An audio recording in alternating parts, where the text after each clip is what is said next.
In the depths of space, aboard the starship Nova Sentinel, Commander Lyra Cathar stared at the flickering screens in the dimly lit control room. Her crew had just captured a human pilot, a rare achievement that sent ripples of excitement through the ranks. The tales of humanity's audacity and ingenuity had reached even the farthest corners of the galaxy. Now she had one right in front of her. Lyra gathered her thoughts as she prepared to enter the interrogation chamber. This could change everything, she whispered to herself, remembering the briefings about humans. They were clever, unpredictable, and not easily intimidated. As she stepped through the heavy door, the low hum of the ship surrounded her, and the air felt charged with tension. Inside, the human sat restrained at a metallic table, his messy hair falling into his eyes. He wore a uniform adorned with insignia that suggested a rank among his people. Despite the restraints binding his arms and legs, he wore a smirk, as if amused by the situation. "So, you've finally come to interrogate me, huh?" he said in a relaxed tone. Commander Cathar cleared her throat. "I am Commander Lyra Cathar of the Nova Sentinel. You are a prisoner of war." The human chuckled lightly, shaking his head. "A prisoner? Or a guest? I guess it depends on your perspective." Lyra took a deep breath, attempting to maintain her authority. "You will answer my questions, and you will do so honestly. Why were you in this sector?" "Fair enough," he replied, leaning back. "But I think we should get to know each other first. What's your name again?" "Lyra? Sounds exotic." Frustration simmered beneath Lyra's calm exterior. She quickly dismissed his attempt at distraction. "We know you humans have a knack for lying. Start by telling me what you know about the Galactic Coalition." "Sure, but let's make this interesting. How about you tell me something about your species first?" His eyes twinkled with mischief, a stark contrast to the serious atmosphere. Lyra wasn't going to let him derail her. "Your lack of cooperation will only lead to more severe consequences." "Speak," she ordered. Okay, but you're really missing the point here," he said, leaning forward as much as his restraints would allow. "You're sitting there all serious, but we both know I'm not just some mindless soldier. I'm here because of decisions made far above my head." Lyra frowned, realizing he was right. Humans had often acted on principles, not orders. "What do you mean?" "Simple," he replied, his tone shifting to something more serious. "I'm here because we wanted to explore. Our mission was scientific. We didn't come to wage war." As he spoke, Lyra's curiosity grew. The human was unlike any prisoner she had encountered. He didn't fit the mold of a typical enemy, and his words held an unexpected weight. "And yet your people have caused significant damage to various species. How do you justify that?" The human's expression shifted, revealing a hint of sadness. "We didn't realize the consequences of our actions.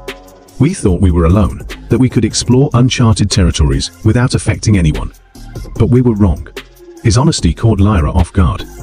It was unusual for an enemy to openly acknowledge their faults. She sensed an opportunity here, a chance to learn rather than simply extract information. "So, what happened next?" The human leaned back, clearly relishing the chance to share his story. "After our first wave of exploration, we realized that we weren't alone. There were other civilizations, and we had made a mess of things. The Council decided to change our approach. No more colonizing life-bearing planets. Instead, we focused on restoring what we could and protecting the ecosystems we found." "Why should I believe you?" Lyra challenged, though her interest was piqued. "Because I'm here, aren't I? I could have tried to escape, or worse, sabotage your ship. But I'm talking to you instead. That means something." Commander Cathar paused, contemplating his words. This human's perspective was refreshing, even enlightening. Perhaps there was more to this interrogation than mere questions and answers. "What's your name?" "Call me Jake," he said with a smile. "Jake Reynolds." "Very well, Jake. Let's continue this conversation," Lyra decided, sensing that the course of this encounter might redefine their understanding of humanity. With each passing moment, the rigid lines of enemy and ally began to blur. Little did they know, their exchange would set off a chain of events that would challenge not just their beliefs, but the very fabric of the galaxy itself. As the hours passed, in the interrogation chamber, Lyra and Jake delved deeper into discussions about their respective cultures and histories. The human shared stories of his people's triumphs and tragedies, illustrating their boundless curiosity and the mistakes that had marred their path to the stars. "Every explorer has to learn the hard way," Jake said, his tone earnest. "We've made mistakes, but we're trying to do better. We're not monsters, even if we've acted like it in the past." Lyra was captivated. She had entered the chamber, expecting to confront a foe, but instead, she found herself forging an unexpected connection. Tell me about the council's decision to change your ways. What does that mean for you? Jake leaned forward, his eyes reflecting a determination that Lyra couldn't help but admire. It means we prioritize life over conquest now. We're working to mend what we've broken. That's why I'm here. I was sent to study your people, to understand how we can coexist. The commander raised an eyebrow. Coexistence? You think that's possible? Absolutely. But it requires trust and understanding. I believe we can learn from each other. You have wisdom in your traditions, and we have the ability to adapt rapidly. Together, we could achieve great things. Lyra considered his words carefully. The concept of working alongside a human seemed radical yet exhilarating. What if the others don't agree? There are factions within my people who see humans as threats.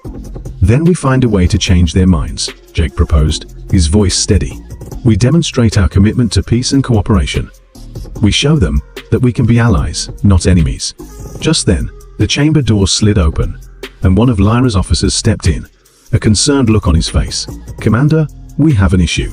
Some of the crew are advocating for your prisoner to be executed. Lyra's heart raced. What? Why? They believe he poses a risk to our safety and our mission.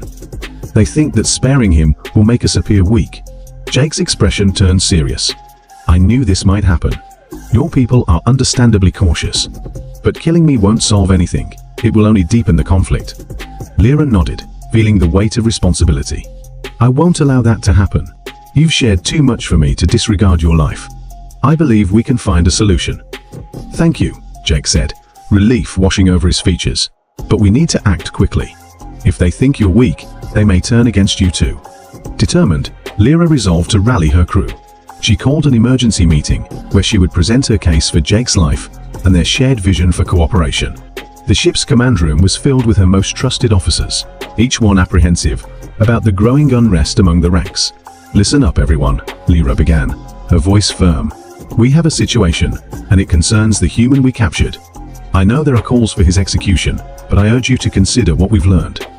This human, Jake, has the potential to help us understand a race we've long feared.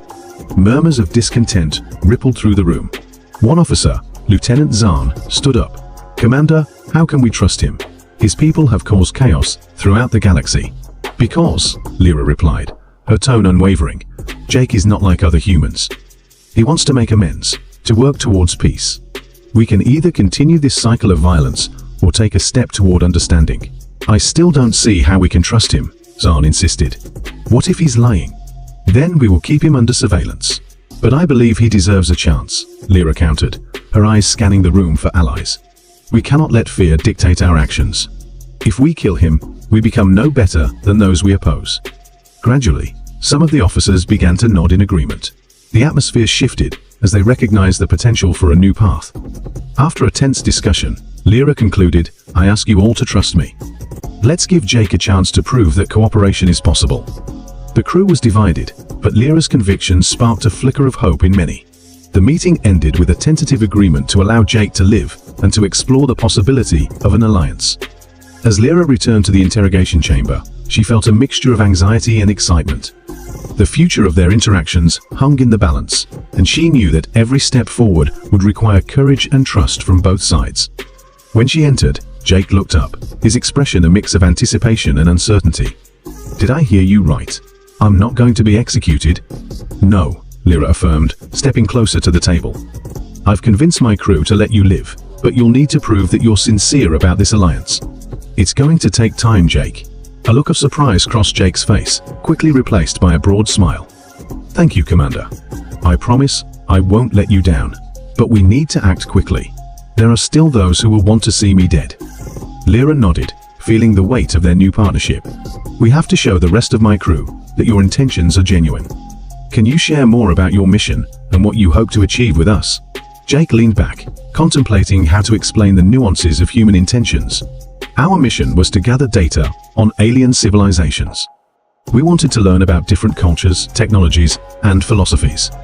The goal was never conquest, but exploration and understanding. Understanding, Lyra echoed, considering the word.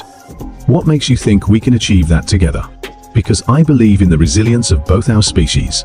Humans have faced countless challenges, and we've learned from them. We adapt, we grow. And if we can find a way to collaborate, we could reshape the future for both our peoples. As Lyra listened, she realized how refreshing Jake's perspective was. It was easy to view humanity solely through the lens of their past transgressions, but he represented a new hope. We'll need to start with small steps. Perhaps we can create a joint task force, something that symbolizes our commitment to this alliance. Absolutely, Jake replied, his enthusiasm infectious. Let's start by sharing knowledge. I can provide insights into human technology, while you can show me the strengths of your own. Over the next few days, Lyra and Jake worked together to outline the formation of the joint task force. They gathered a select group of officers from both species, focusing on individuals who were open-minded and eager to explore new ideas. During a meeting to introduce the initiative, Lyra stood at the head of the table, flanked by Jake. Everyone, thank you for coming. Today marks a new beginning for our species. We're forming a joint task force to collaborate with Jake and his team. Our goal is to learn from each other and foster peace. Lieutenant Zahn, still skeptical, raised his hand. And what if this is just a ruse? What if humans have ulterior motives? Jake leaned forward, his expression earnest. I get it. You have every right to be cautious. But I assure you, my people are tired of conflict. We want to learn, not conquer. Slowly, the tension in the room began to ease as others voiced their support. Lyra's heart swelled with hope. Perhaps they could build something great together. Days turned into weeks as the task force commenced operations. Lyra and Jake worked side by side, demonstrating that collaboration was possible. They held joint training sessions, combining their unique techniques in combat and strategy. Lyra taught Jake about her people's tactics, while Jake shared human innovations in technology and resource management. One evening, while reviewing data on a holographic display, Jake turned to Lyra with a thoughtful expression. You know, I've learned a lot from you. Your species has a rich history of overcoming challenges. It's inspiring. Thank you, Lyra replied, her voice softening. And you've taught me to see beyond our differences. Humanity's resilience is remarkable. You've faced setbacks, but continue to strive for improvement. Their shared respect laid the groundwork for a deepening friendship, and as they worked late into the night, laughter often punctuated their conversations. Each moment spent together forged a stronger bond, breaking down the barriers that had once defined them as enemies. However, not everyone was on board with their newfound alliance.